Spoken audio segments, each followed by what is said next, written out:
welcome to the Collective podcast. I'm Claire, and today I will be sharing with you week 2 of the Everyday Miracles course. In today's podcast, we will delve into the importance of having a strong back, soft front, and wild heart. Along with this audio, there is also a meditation that goes along with it. The link to the meditation can be found in the show notes. At the very core of living a fulfilling, meaningful, and contented life is the ability to live your life as authentically you, with resilience and self-assurance. However, there is one big thing that gets in the way and stops most of us from living our best life, and that is the fear of not being good enough or being accepted for who we truly are deep down. You are far from alone if you find yourself thinking, "I'm too scared to try. I'm afraid to fail. Or what will people say about me? Or what if I'm not good enough? What if people think that I'm crazy?" And so forth. Truth is, the fear of failure and what others will think is one of the biggest roadblocks when it comes to manifesting and living the life of our dreams. Our second lesson in the Everyday Miracles free online course is about beginning a new chapter in life where you dare to embrace your inner truth so that you can live your life authentically, on purpose, and to the fullest of potential. Before we begin, I would like to introduce you to a phrase that I heard recently on Brené Brown's podcast called Unlocking Us, where she was talking about having strong backs, soft fronts, and wild hearts. For me, these words were super inspiring and powerful, and they breathed right into me and hit me hard in the heart. Strong back, soft front, and wild heart is now my daily mantra, reminding me that when life gets tough, the most important thing that I can do is to remain calm, centered, and authentic. Remaining strong enough to stay in a space where I still belong to myself. Even if the outside world wants to challenge, reject, or hurt me. The truth be known, life's struggles, hard times, and critics have caused many of us to put up the armour around our hearts in order to protect ourselves. And we are certainly not alone when we experience those thoughts that make us think that we are not enough or that we have come up short yet again. I'm guessing that for most of you, you have probably heard of Brené Brown, for her work on the subject of vulnerability, authenticity, and living bravely is some of the best out there. I have had some of my greatest aha moments while either reading her books, listening to her talks, or tuning into her podcast. As I delve into this subject today, I do have to credit Brené Brown for much of the inspiration. While most of what I'm going to share with you today is based on my own life experience and self-reflections, I do need to recognise that Brené's work has played a big role in helping me unearth my own path to finding a way to live with more authenticity. If you listen to the episode Strong Backs, Soft Fronts, Wild Hearts on Brené Brown's podcast, Unlocking Us, you will discover that this beautiful mantra was both inspired and adopted from a conversation that Brené had with Joan Halifax. Joan Halifax is a Buddhist teacher, Zen priest, author, and is well known for her compassionate work with the terminally ill. I highly recommend that you seek out Joan Halifax's work, including many free inspirational talks, such as her TED Talk on compassion and the true meaning of empathy. Throughout much of Joan's work, you will notice that one of her core messages is strong back, soft front, which she explains is about the relationship between equanimity and compassion. Strong back, meaning equanimity, resilience, and your capacity to stay balanced during tough times. And soft front is about opening to things as they are. She teaches this practice to help people become stronger when learning how to deal with grief, loss, and the end of life. I personally have found these words, strong back and soft front, to be equally important to integrate into my everyday practice. Hence why I absolutely love how Brené Brown has added wild heart when writing the book Braving the Wilderness. It makes such a powerful personal mantra to help thrive through those ups and downs of the day.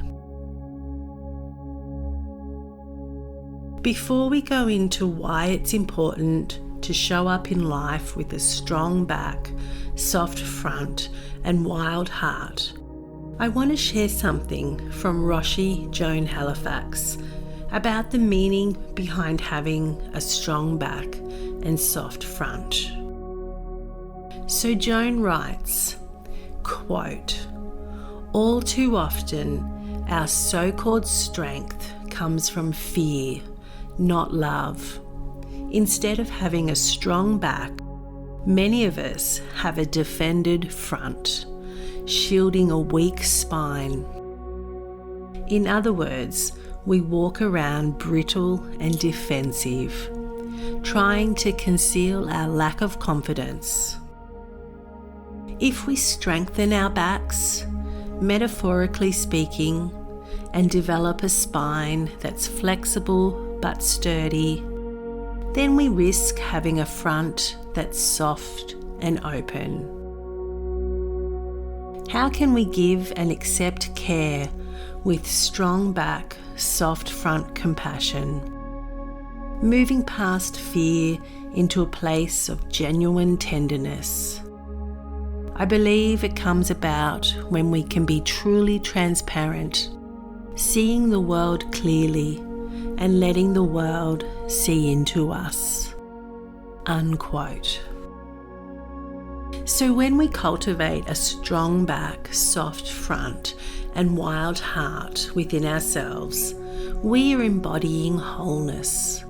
We are empowering ourselves to not only be brave enough to feel and experience life at full throttle, but to be seen and heard for who we truly are. It requires stepping out of ego and into the true self, where we have the awareness and ability to live our truth while being able to still maintain a calm mind, emotional awareness, and mental resilience.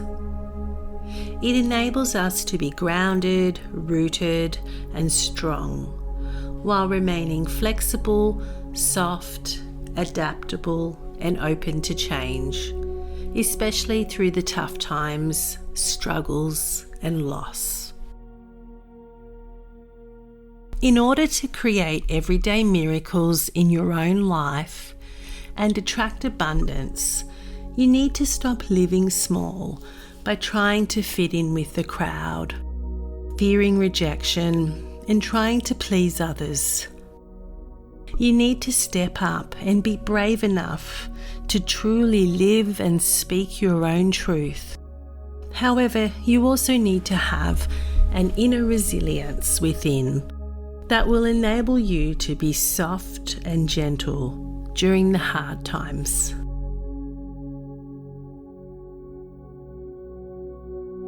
When we cultivate a strong back, soft front, and wild heart within ourselves, we can weather the storms of life with strength, wisdom, grace, and an open heart.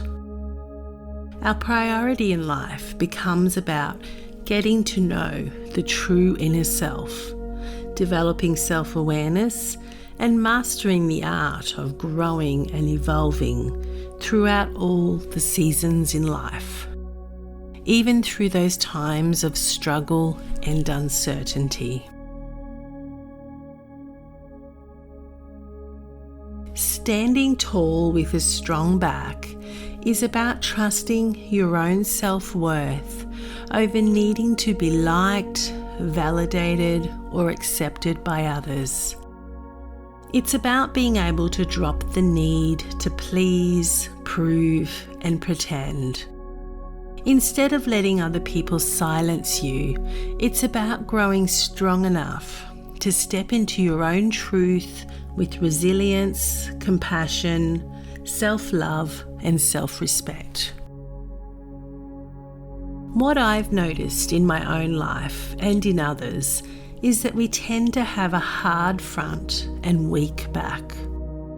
As a result, when things go bad or not how we planned, we tend to get offended, defensive, reactive, bitter, or we take it out on ourselves with negative self-talk. For many of us, we stumble to stand tall, self-assured, and resilient when we are required to embrace authenticity, vulnerability, and times of uncertainty. Our backs are not strong enough to stand alone from the crowd or to brave criticism, fear, and pain. The true definition of a strong back is the ability to be resilient yet fragile, happy and sad, brave and fearful.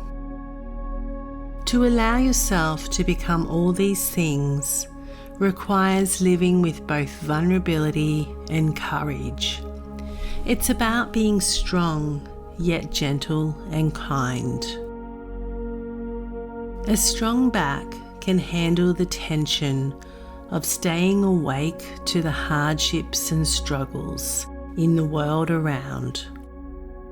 They can fight for justice and peace, while also cultivating their own moments of gratitude, tranquility, and joy. A strong back can handle the pain and injustices found in our world. It does so not by drowning it out with addiction or denial, but by choosing to become a beacon of light and hope. A strong back lives with gratitude. It knows joy, but does not deny that there is struggle in the world. It is about setting the ego aside and learning to deeply love and accept all aspects of life, from the happy moments to the moments of deep suffering. Also learning to love the ones who are not easy to love. A strong back does not expect it to always be easy or comfortable, but does trust in its own strength and wisdom to navigate through the dark seas. It also knows that there is great strength in kindness and gentleness, and the importance of trading the need to be right for being kind. In a selfie culture, that encourages, "Look at me."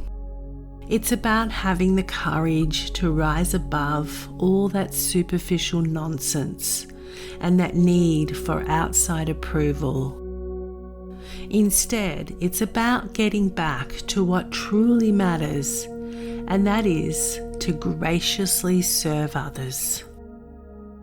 For when we drop the importance of I and we focus instead on we, it is only then that we find our life's true calling or purpose.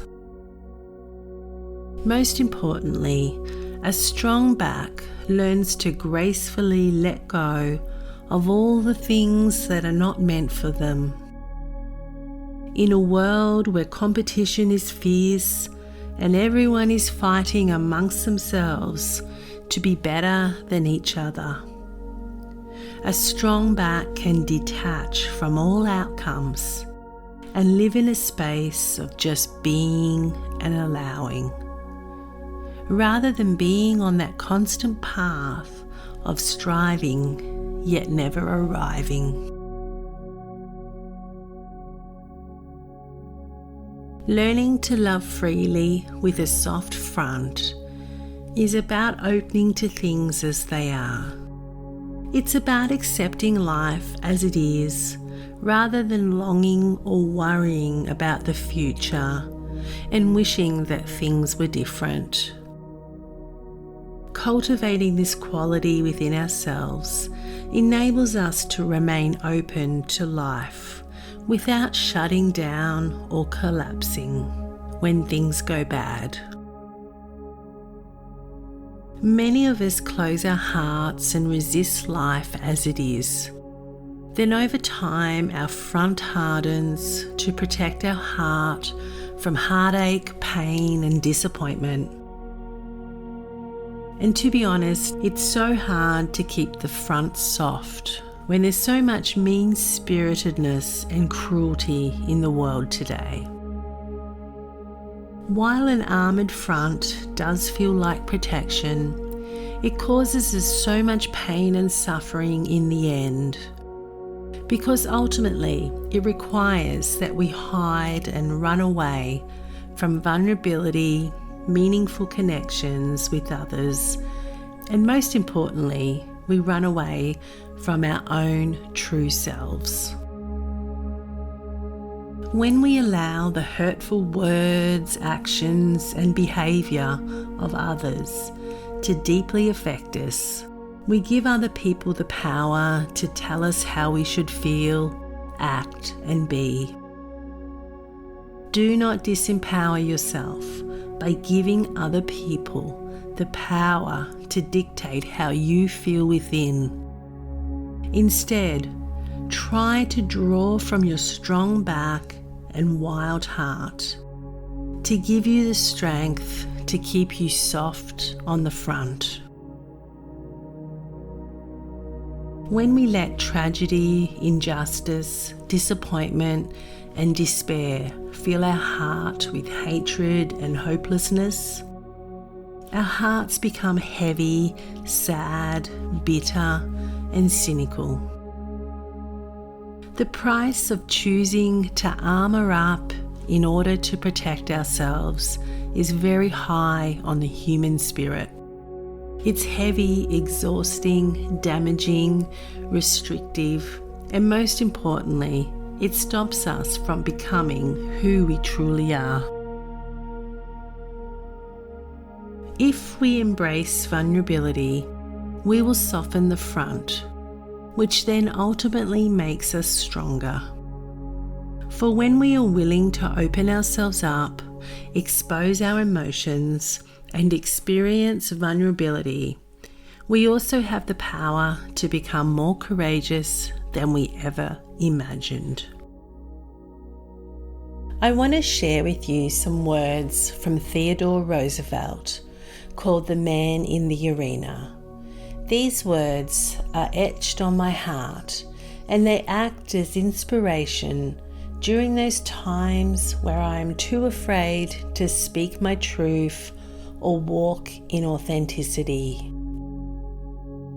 So quote, It is not the critic who counts, not the man who points out how the strong man stumbles, or where the doer of deeds could have done them better. The credit belongs to the man who is actually in the arena, whose face is marred by dust and sweat and blood, who strives valiantly, who errs, who comes short again and again. Because there is no effort without error and shortcoming, but who does actually strive to do the deeds, who knows great enthusiasms, the great devotions, who spends himself in a worthy cause, who at the best knows in the end the triumph of high achievement, and who at the worst, if he fails, at least he fails while daring greatly, so that his place shall never be with those cold and timid souls who neither know victory nor defeat." Unquote.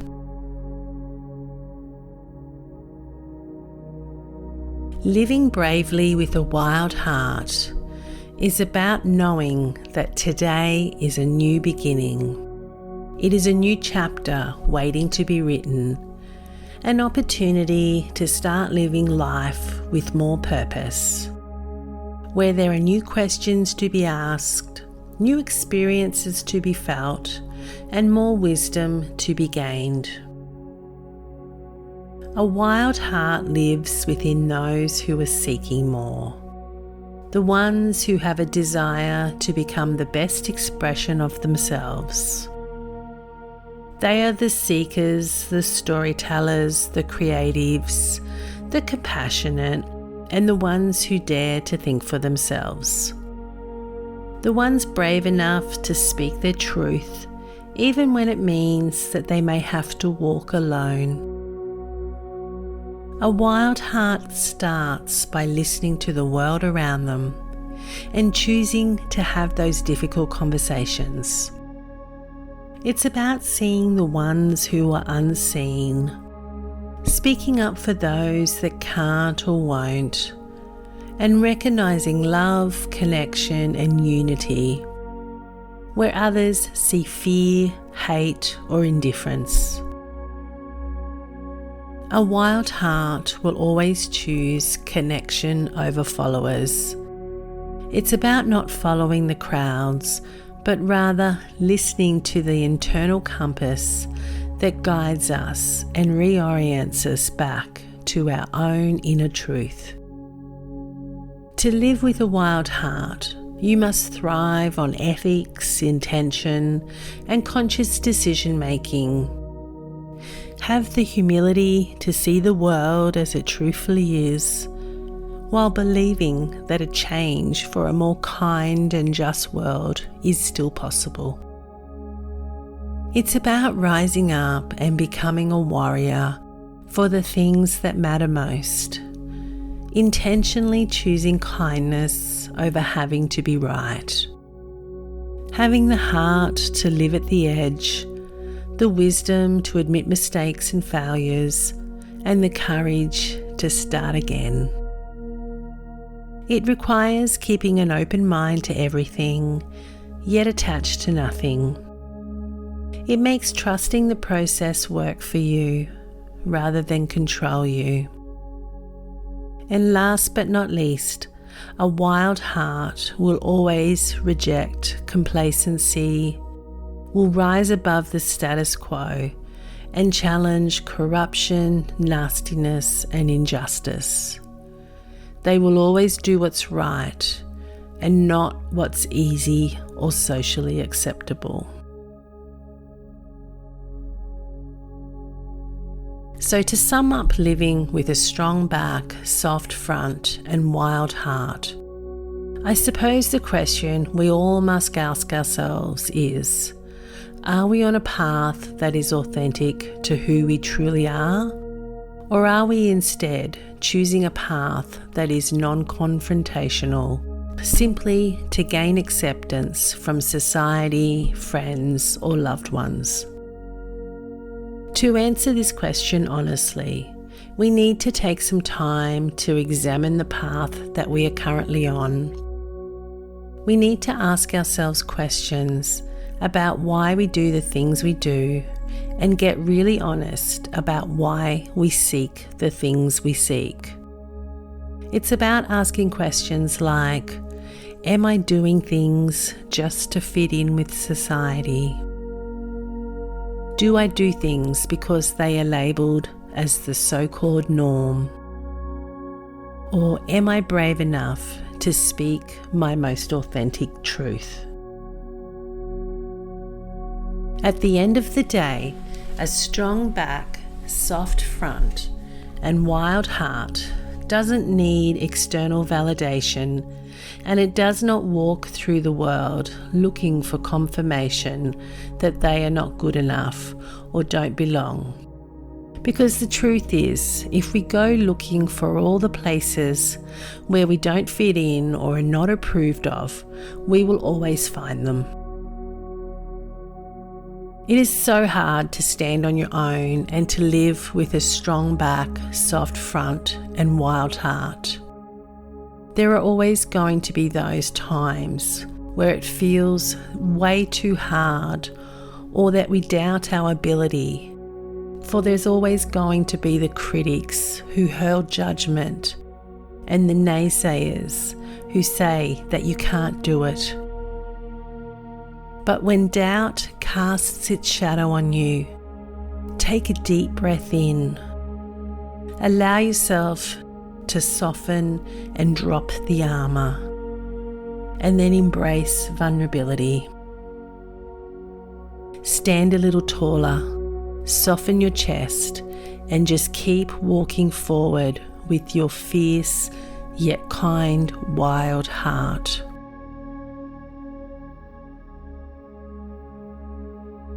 So before we close up today, I want to leave you with a phrase that I absolutely love from Brené Brown's book, Braving the Wilderness. And if you haven't read this book, I gently urge you do.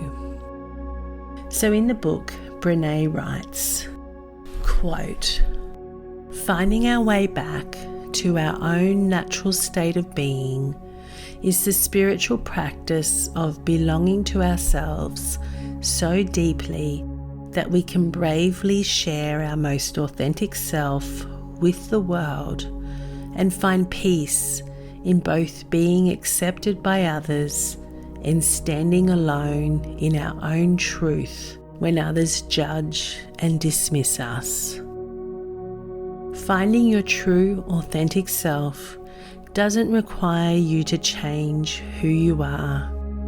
It requires you to share with the world who you truly are." Unquote. So thanks for joining me for week 2 on this 12-week journey. Next week's topic will be about the art of living and embracing the simple everyday things. To get the updates as soon as they're released, you can subscribe to this podcast, or you can go to the online version where there is a link in the show notes. So once again, thanks for joining me today. Until next time, stay strong, stay authentic, and be brave. Namaste.